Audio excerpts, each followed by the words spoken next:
welcome back to KN News.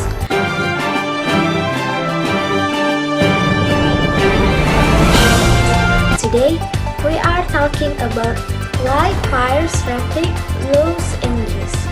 Los Angeles, January 11, 2025.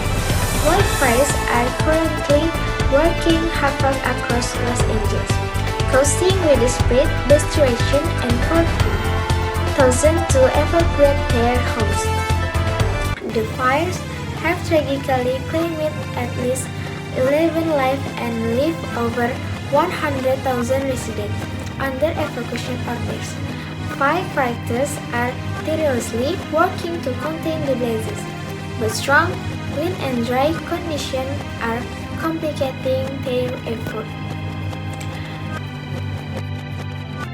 Governor Gavin Newsom has urgently declared a state of emergency and called for an independent investigation into water supply issues that have hampered firefighting efforts. Residents are strongly urged to follow evacuation orders and stay informed through official channels.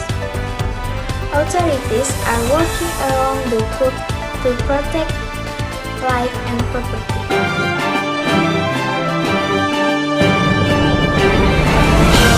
That's all from me, Natashya Nurpratiwi. Thank you for watching KN News and see you next time.